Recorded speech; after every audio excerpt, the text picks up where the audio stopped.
કેમ છો મિત્રો? બધા મજામાં? હવે આપણે છોડીને હગું કરવા જઈએ ને, આપણે એક સામાજિક વાત છે આ રહીએ કે ભાઈ દીકરીને જો હગું ખૂટવા જઈએ એટલે આપણે શું કરી દે પૈસાવાળો આપણા લેવલથી ઊંચા આપણું જે લેવલ હોય ને, માનો કે આપણા સામાન્ય લેવલ મધ્યમ વર્ગના, તો આપણે શું દઈએ કે કરોડપતિ હોય તો છોડી હક થાય. એ બધાની માન્યતા હોય છે. એમ કે કરોડપતિ હોય ને તો એમ કંઈ હક થાય, એમ છોરી મજી સુખ સગવડો મળે.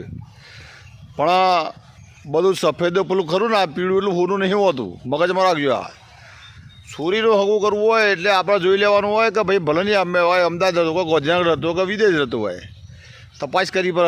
આ તો શું કે ભાઈ તો તાણે કે ગોધીનગરમાં 5 કરોડનો બંગલો હોય, મોણસા અમદાવાદ બંગલા બે, એટલે આપણે બંગલા ભરીને ગાડીઓ ભરીને હગું કરવા ના જવાય. જોવું પડે કે વ્યક્તિઓ કેવા છે, એ વ્યક્તિઓ કેવા છે, એ વ્યક્તિઓ કેવું કરે, એ વ્યક્તિઓનું વર્તન કેવું છે, માણસો કેવા છે, બધું જોવું પડે.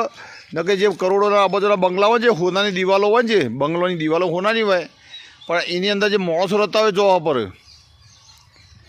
એ માણસો જે ટાઈપના છે, માયાળું છે કે ઝઘડાળું છે, કારણ કે એ જે પૈસા કમાતો હોય એને તો પૈસાની જ લગ્ન લાગેલી હોય. વસ્તુનો સમજો તમે કે આપણે દીકરી નોખવાની છે, આપણી દીકરી તો આર્થિક સુખ નહીં જોવાનું, તો કણે દીકરી શાંતિ જીવી શકે કે નહીં, કે રોજ રાત્રિને રોવું પડે ને, તો કણ કોઈ છોડાવનારો ના હોય. મોટી મોટી દિવાલો હોય, કરોડોના બંગલા હોય, એમાં ભલે તમે સામાન્ય ઝૂંપડીએ છે, પણ તો કણ વ્યક્તિઓ એકબીજાના હું ફળના પ્રેમાળ વ્યક્તિઓ હોય છે ને, તો એ કણ આપણી દીકરી હક થશે. બાકી તમે જો મોટી મોટી ગાડીઓ, મોટા મોટા બંગલા જોઈને, મોટા જબડા ભાઈઓ જોઈને તમે છોડી નોખવા જાઓ ને, તો તમારે શું થાય કે અંતે રોવાનો વાળો જ આવવાનો. તમારા લેવલ સિવાની વાત હોય ને, આપણા લેવલ સિવાનો આપણે વધવા નીકળ્યા હોય ને, તો એ આપણને એ શું કરે, એ ખાટલામાં બેહ, ઉસંગ બેહ, અને આપણો પોઝિટિવ બેહાડ મગજમાં રાખવા. એ આપણે પદ્ધતિઓ કે આપણે મહેમાન આવે ને, તો આપણે શું કરીએ કે આપણે એને ઉસંગ બેહાડીએ, અને એ ખાટલામાં બેહ. એટલે આપણા અમારી સિસ્ટમ આખી અલગ હોય છે કે આપણે જો એ લોકોને તો આપણે જોવા જઈએ ને, આપણે એટલે આપણી તો કોઈ વેલ્યુ જ ન રહે. એમ વાતને સમજો.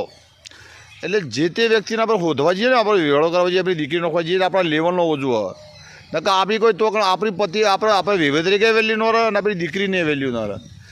એટલે કરોડપતિ સિવાય આપણા લેવલનો વ્યક્તિ શોધવો જોઈએ, અને તો જ તમારું હગું એ ટકે.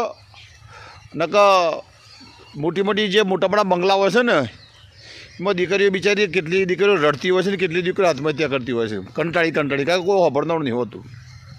એટલે જે કરો સમજી વિચારીને કરો, કે આપણા છોકરાના ભવિષ્યનો હોય છે.